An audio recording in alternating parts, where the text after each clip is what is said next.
Joanne,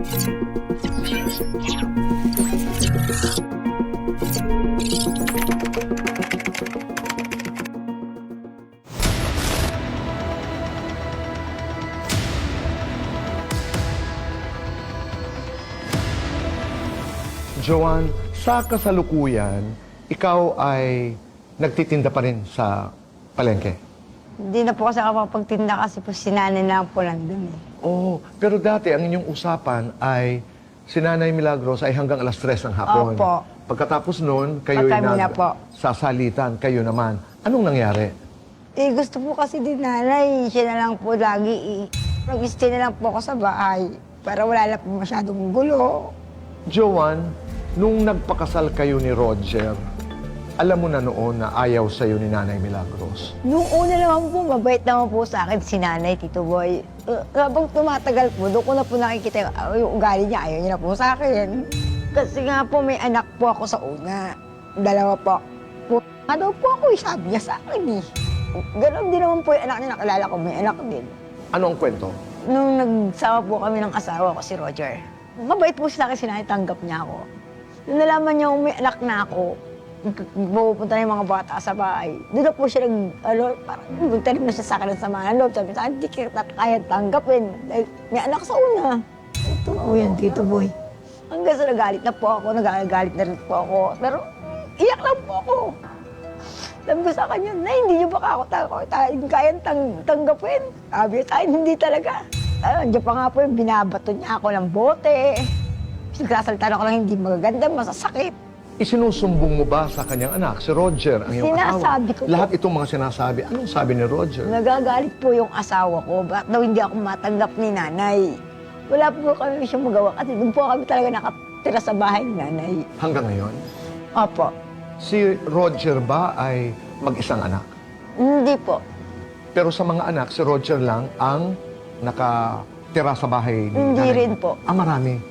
Pag kayo'y nag-aaway, nagkakapisikalan, may mga panahon ba na lumalaban ka? Nung one time po, Anong nangyari? nung nabusan po ako ng tubig na mainit sa kamay. Dahil sa ginagawa niya sa anak ko, hindi niya bigyan ng pera. Pag nanghihingi ng pera, ayaw niyang bigyan. Yung pagkaano niya po sa sinabihan niya ako hindi maganda, nagalit na po ako. Yung nakapagsalita po ako na hindi maganda. Hawak ko yung termo nun, ibus niya sa akin sa kami sa braso talaga. Anong ginawa mo? Umiyak pa ako hanggang sa nagkabarangay. Baka magpangabot kami. Ibig sabihin, lumaban ka ng pisikal. Opo. Totoo ba na meron ding kinalaman ang pera dito sa inyong pag-aaway ng iyong mother-in-law dahil yung kinikita ni Roger ngayon ay hindi na nabibigyan si Nanay Milagros at napupunta na sa'yo? Opo. Dati po nagbibigay kami sa kanya. Nung nagkakaroon na po kami ng alitan ni nanay, ayaw na pong pabigyan ng asawa ko. Pero nagbabayad pa rin mga po kami ng kuryente. Para sa lahat o para lang sa konsumo ninyo? Sa lahat na po yun. So, naiintindihan mo na isa sa mga tampo ni Nanay ay kung noon sa kanya napupunta ang pera ni Roger nung nag-asawa sa'yo na. Opo, Tito Boy. Yung kwento noong namatay si Rosalinda, ang kapatid ni Roger, ano ang iyong bersyon? Marami po nagsabi sa akin na, Ate Jo, ba't may video okay? Para niya kayo hindi namatayan siya. Saan nakaburol? Sa bahay nila? Sa bahay po. Okay. Kinausap si nanay, medyo may dating po yung boses ko sa lakas. Sabi ko, Nay, ano ba kako yan? Ginagawa niyo kako, may patay tayo, nakakahiya. Tapos sinigawan niya ako ni nanay. Natabig ko siya ng ganon. Ang sabi niya, nasaktan ko siya. Nag-sorry ka ba nung natabig mo? Hindi ko naman po kasi sinasadya po yan. Okay. Muli, hindi yun naayos. Hindi po. Meron ding kwento na ang isa sa mga anak mo ay nasaktan ni Nanay Milagros. Opo. Bakit nasaktan? Paano ang nangyari? Yung anak ko pong babae yun, nasa bahay po siya nun eh. Nagalit na galit po si nanay. Hindi ko po alam kung bakit siya nagagalit doon sa anak ko. Tinulak niya, ginawa niyang punching bag. Hindi mo totoo po yan, Tito Boy. Dumating po ako yung time nila, umiyak lang tapos sinaktan niya. Doon na po ako, nagpakabot po kami ni nanay. Anak ko yun eh, sarili dugot at laban ko, sasaktan po sa harapan ko. Andun lang yung anak ko, nagkukwentuhan kami, tinawag yung anak ko, tapos bigla niyang nasaktan. Ilang taon ang anak mo nun? Dalaga po. Pero nagtanong ba ang anak mo, bakit ganito, Nay? Bakit bigla na lang ako kinagalitan? Nagtatanong po yun ako. Sabi ko, anak, ano man dahil hindi tayo tanggap ng lola mo eh. Anong sabi ng anak mo? Umiyak po, nagsabong kay Tito Roger niya. Saan niya ng anak ko, Tito, ba't gano'n si Lola? Eh, nagalit po yung asawa ko sa kanila hanggang sa nagmuran sila mag-ina. Kasi kinampihan ng asawa ko yung anak ko. Sabi ng asawa ko, pamilya ko na yan eh. Minahal ko yung mga yan. Pero may mga pagkakataon daw na di umano'y sinisiraan mo si nanay sa mga kausap mo. Hindi po totoo yan. Pag nag-uusap-usap po kasi kami ng mga kakilala ko, ano sabi, ba't Joan, ba't kumiyak? Kinagalitan ako ni nanay, naway na naman ako, yun lang naman po eh. Nasabi na ba sa'yo ni Nanay Milagros na bakit mo ko sinisiraan? Wala lang po kasi hindi po kami nag-uusap. Kahit nagkakasalubong, iisang bahay, hindi kayo nag-uusap. Tinginan lang po. Isa sa mga reklamo ni Nanay Milagros ay sugarol ka raw. Oo, inaamin ko po yun, pero nagsugal po kami. Kami lang naman maghihipag eh.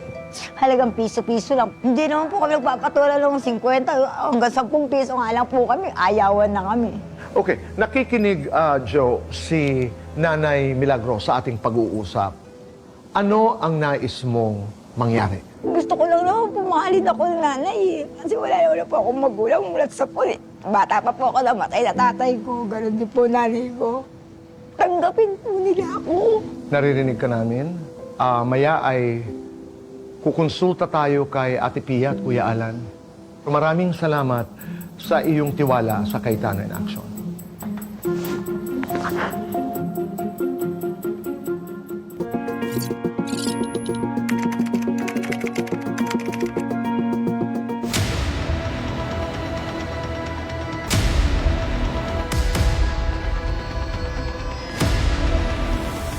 Nanay Milagros, pag-usapan natin itong reklamo ni Joan. Yup.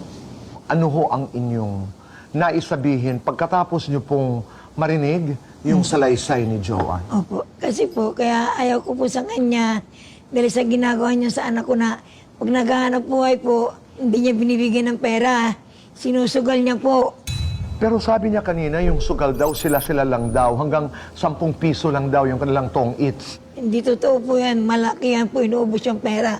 Kaya nagagalit yung anak ko sa kanya. Kaya ang ginawa ko sa kanya po, binuhusan ko ng tubig. Sa galit ko po. So, sino ang mga kasugal niya ho? Yung kapitbahay niya po. So hindi doon sa Doon pamilya doon. lamang? Hindi po. Meron Hindi mga kapitbahay? po. Opo. Sinungaling sila rin sa kalaro ko, tapos yung asawa ni Bunso, inamatay. Yan ang ayaw niyo po. Opo, ayan ang ayaw ko sa kanya. Oo. Yung dalawang anak niya, hindi po naman sa anak ko. Yung anak ko, sabi ko gano'n, hindi mo naman anak yan eh. Ba't mo inaano yung dalawang bata? Inintindi mo, binibigyan mo ng intention kaysa akin. Sabi ko gano'n sa kanya. Nagagalit yung anak ko, palagi yung asawa niyang kinakampihan niya pag ginasabihan ko siya. Paano pamilya niya nga kami? Tinuro niya kaming pamilya eh. Nagsiselos ho kayo, nanay? Hindi naman ako nag-serious, sir, kundi maski hindi ako binibigyan man lang dahil ako po wala na rin akong asawa. Maski pambili man lang ng man yun, hindi ako binibigyan.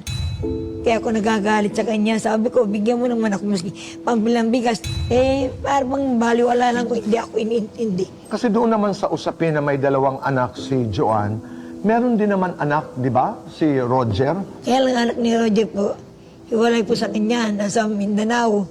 Kasi ang asawa niya po, namatay na. Pero totoo ho ba na sinasabi niyo po, nanay, sa mga tao na si Joan ay puta? Ay, hindi po, wala po akong sinasabi. Narinig niyo ho yan kanina? Oo, sinabi ko po. Ay, wala akong sinasabing ganyan sa mga tao. Dahil kahiyan niya, kahiyan ko rin, di ba po? Sinungaling ka talaga, napakasinungaling mo. Asawa din pa ng anak ko, ba't ko sasabihan? Oo. Pangit po yung gano'n, di po? Nanay, yung nangyari naman noong libing ng iyong isang anak, si Rosalinda, Opo.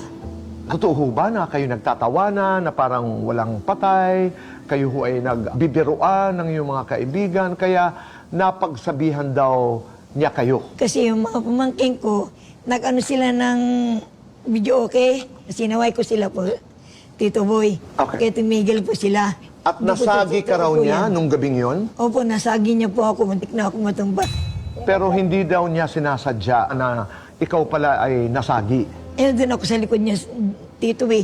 Sinaway ko, ba't mo ko ano yun, hindi naman ako kumakanta. Pero sa iyong isipan ay parang nanadya si Nanadya siya Joan na doon para sa... akong Talagang matutumba na ako, Tito, sa Okay. ginawa niya sa akin. Sa mga bagay na ganito, pag nangyayari, nalalaman ni Roger, anong sinasabi ng iyong anak? Wala po. Parang hawak sa lig po. Maski anong gawin ng asawa niya, baliwala lang.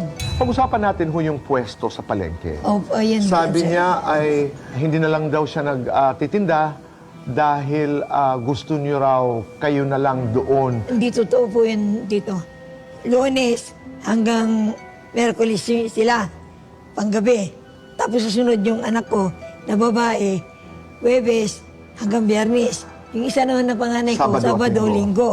Yung palitan nila panggabi lang po yun. Lahat sila panggabi silang dahil tatlo, ikaw opo. ang pang-araw. Opo. Hindi totoo na ayaw mo Ay, hindi po. bigyan sila ng pwesto. Ay, hindi po. Itong mga pwesto ba, nanay, nag-uupa kayo? Hindi po. Libre lang po. Palengke. Hindi po.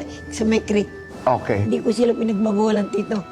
Mas tinutulungan ko pa nga sila. Kailan ka tumulong kahit nga utang eh. Ayaw magpautang ng pera sa amin eh. Pag wala silang Okay. pampuhunan, dinadagdagan ko. Pag wala Opo, silang opo. punan, dinadagdagan mo. Oo, ito, nanay, pera mo ng punan mo, kulang ko, ano puhunan ko. O sige, ito, bibigyan ko. May isang beses daw na di umano'y nasaktan niyo ang anak ni Joanne. Totoo ho ba ito, Ay, hindi po, nanay? totoo po yan, Tito Boy. Pinagtulungan pa nga nila akong dalawa. Napakasinungaling mo, Nay. Physical? Opo, talagang nag-ano po ako, ang ginawa ko po, lumaban po ako. Sabi ko, sige, pagtulungan niyo akong dalawa makina kayo. Ang ginawa ko, Tito Boy, kumuha ko ng kawib yung paghatahin ko sila kasi pagtutulungan nila ako eh. Yung anak ko, tsaka yung pamangking ko, nag-uusap sila. Ngayon, ba't niya ako pinagtatawanan? Sabi, hindi ka pinagtatawanan. Eh, nag-uusap lang silang dalawa.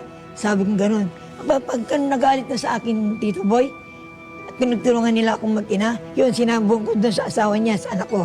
Sabi ko, yung asawa mo, tsaka yung anak niya, pinagtutulungan nila ako. Sabi ko ganun. Anong sabi ni Roger? Sabi naman sa ni Roger, o ba't niyo pinagtutulungan si nanay? Masok na nga kayo. Ba't yung ganyan ginagawa niyo sa magulang ko, pinagtutulungan niyo? Sabi ng anak ko, sir. Okay. Tito Boy nagalit, pumasok na sila sa loob. Kinampihan ka ni Roger. O kinapayan ako po dyan nung pinagtutulungan Kasi sabi niyo nila po hindi ka kinakampihan. Opo. Pero dito sa pagkakataong ito, kinampihan ka ni Roger. Kinapayan ako dito nung pinagtutulungan na nila akong mag-ina. Nanay, ilang taon na po kayo? 71 na po ako ngayon. Oh, nanay, kayo 71 na po. Opo. Kayo nakatira sa isang bahay kasama si Joanne at saka si Roger. Medyo may kaguluhan. Anong dasal niyo po, nanay? Ano po ang nais niyong mangyari? Gusto kong kasundo kami. Kaya nga lang minsan, hindi ko maintindihan sila, parang nagmamatigas sila para ako pa ang gustong manuyo. Pwede ba yung Tito Boy, na ako pa manunoy magulang, dapat silang manuyo. Dahil anak sila, hindi ako. At pag ikay sinuyo, ikay bukas. Opo, bukas naman sa kalooban Oo, ko. bukas ang iyong kalooban at puso. Opo. Kaya ko naman silang patawarin kung manunuyo sila sa akin na ako ba ang manunuyo. Naiintindihan ko po. Maya lamang ay makakausap po natin si Kuya Alan at Ate Pia. At ang dasal ko rin po ay sana ay magka-sundo-sundo Opo, magkasundo-sundo. para may katahimikan, lalo na ngayon na Totoo. darating ang Kapaskuhan. Opo, totoo po. Oo.